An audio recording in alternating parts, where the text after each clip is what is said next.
Hai, Assalamualaikum warahmatullahi wabarakatuh dan salam sejahtera. Saya Syahril Osman atau Cikgu Syahril. Saya seorang bekas guru. Saya pernah mengajar selama 22 tahun di sekolah-sekolah kerajaan, sekolah swasta dan sekolah-sekolah antarabangsa. Kini saya menceburkan diri dalam bidang perniagaan pendidikan dan menjadi seorang usahawan buku. Saya baru saja menceburkan diri dalam bidang ini kira-kira 2 tahun pada tahun ini. Baiklah, saya telah menulis, saya seorang penulis yang telah menulis sebanyak 116 buah buku sejak tahun 2017 lagi. Dan pada tahun ini saya juga menulis sebanyak 30 buah buku lagi untuk kegunaan para pelajar sekolah, bukan sekolah antarabangsa tetapi sekolah-sekolah kerajaan, sekolah kebangsaan, sekolah rendah jenis kebangsaan Cina dan Tamil. Okeylah, pada hari ini saya ingin membuat satu review tentang salah satu daripada buku saya, iaitu buku IGCSE Malay Grammar Second Edition.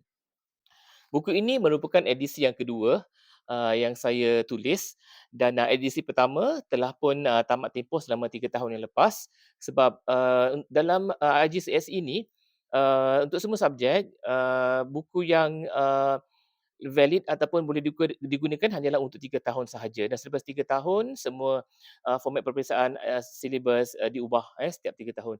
Dan ini edisi kedua saya tulis, dan buku ini sebenarnya merupakan buku tatabahasa yang sangat mudah, sangat ringkas dan bukanlah berat seperti PMR, PT3 ataupun SPM. Dia lebih kepada sekolah rendah. Okey, hari ini saya ingin berkongsi tentang pengalaman saya semasa mengajar di sekolah antarabangsa.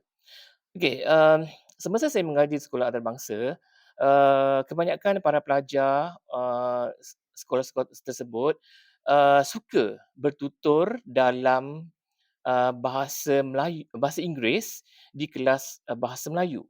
Okey, sebenarnya perkara ini perlu diambil perhatian dan diberikan penekanan kerana sebagai seorang guru bahasa Melayu, sebagai seorang pendidik dalam bidang bahasa Melayu adalah menjadi tugas dan tanggungjawab serta amanah kepada guru tersebut untuk menaikkan martabat bahasa Melayu tidak kira di mana sahaja uh, mereka berada. Contohnya, sebagai seorang guru bahasa Melayu tidak boleh mengambil mudah, tidak boleh mengambil perkara ini sebagai perkara yang remeh-temeh untuk membenarkan para pelajar bertutur dalam bahasa Inggeris semasa sesi pengajaran dan pembelajaran di dalam kelas.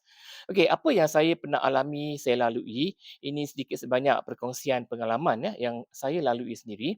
Saya dapati pada mula-mulanya saya masuk ke sekolah antarabangsa, saya berasa agak terkejut sedikit kerana walaupun dalam kelas bahasa Melayu, para pelajar di sekolah antarabangsa ini suka mengambil kesempatan untuk bertutur dalam bahasa Inggeris sesama mereka.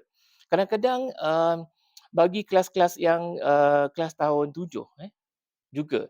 Kadang-kadang para pelajar itu mungkin tanpa dia sendiri sedari telah bertanya soalan dalam bahasa Inggeris kepada guru bahasa Melayu tentang sesuatu perkara. Dan sebagai seorang guru bahasa Melayu yang mengajar bahasa Melayu di sekolah di kelas tersebut, perlulah memainkan peranan sebagai pendidik yang betul. Maksudnya guru bahasa yang betul, maksud saya guru bahasa Melayu yang betul di sini ialah jangan benarkan para pelajar ini bertutur dalam bahasa Inggeris walau satu perkataan sekalipun, kecuali jika perkataan itu mereka tidak faham langsung. Barulah mereka boleh bertutur dalam bahasa Inggeris bagi perkataan-perkataan tertentu. Tetapi sebagai seorang guru bahasa Melayu, kita mestilah menggalakkan para pelajar untuk sentiasa bertutur dalam bahasa Melayu pada setiap masa, terutama sekali di dalam kelas bahasa Melayu. Sebenarnya guru-guru tidak boleh membiarkan begitu saja menutup sebelah telinga, memandang sebelah mata apabila ada dalam kalangan para pelajar mereka yang bertutur dalam bahasa Inggeris sesama mereka. Kadang-kadang mereka tak cakap kuat pun, mereka berbisik, kita boleh dengar, kita boleh tahu mereka bertutur dalam bahasa Inggeris dalam waktu sesi pelajaran bahasa Melayu. Sebenarnya perkara ini tidak boleh dibiarkan. Sekiranya para pelajar guru-guru membiarkan perkara ini berlaku, ia akan menjadi satu perkara biasa dan para pelajar ini tidak berasa salah untuk bercakap betul-betul dalam bahasa Inggeris dalam kelas bahasa Melayu. Jadi sebagai seorang guru, semua guru bahasa Melayu di semua sekolah antarabangsa perlulah memainkan peranan, perlulah mengambil inisiatif untuk menghalang, untuk menegah para pelajar ini daripada betul-betul dalam bahasa Melayu, daripada betul-betul dalam bahasa Inggeris semasa sesi pengajaran dan pelajaran bahasa Melayu. Okey, jadi buku saya ini berbalik kepada buku saya ini tadi. Okey, buku ini sebenarnya akan saya hasilkan yang baru iaitu edisi yang ketiga di mana saya melihat apakah keperluan-keperluan lain yang perlu saya hasilkan sebagai sambungan daripada edisi kedua ini. Maksudnya saya akan menghasilkan edisi yang ketiga dan isi kandungannya pula juga saya perlu mengambil kira kehendak, keperluan, tuntutan bagi pelajar-pelajar dan semasa.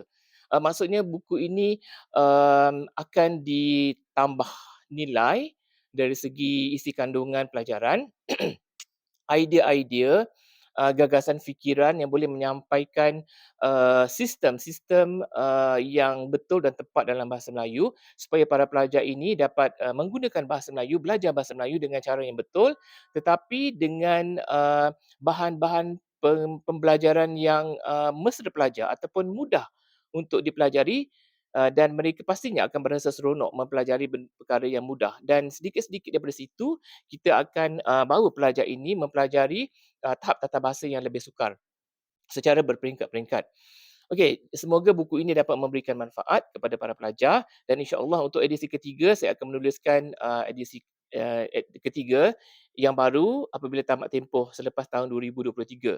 Bermakna tahun 2023 24 yang akan bermula silibus yang baru, buku yang baru dan saya akan mula membuat kajian, membuat sedikit penyelidikan tentang tata bahasa yang perlu, yang para pelajar perlu, yang guru-guru perlu dalam sekolah, di dalam kelas untuk mereka pelajari supaya bahasa Melayu ni dapat dipertingkatkan lagi penguasaan dalam kalangan para pelajar, terutama sekali di para pelajar di sekolah antarabangsa. Okey, itu saja sekian daripada saya, sedikit perkongsian, semoga dapat memberikan manfaat. Sila ikuti video-video saya yang lalu dan sila ikuti video-video saya yang akan datang. Saya sentiasa memberikan review buku-buku saya dan juga memberikan sedikit tips kepada guru-guru bahasa Melayu khususnya. Baik, itu saja. Sekian daripada saya, Syahril Osman, pengasas Syahril Education. Sekian, Assalamualaikum warahmatullahi wabarakatuh.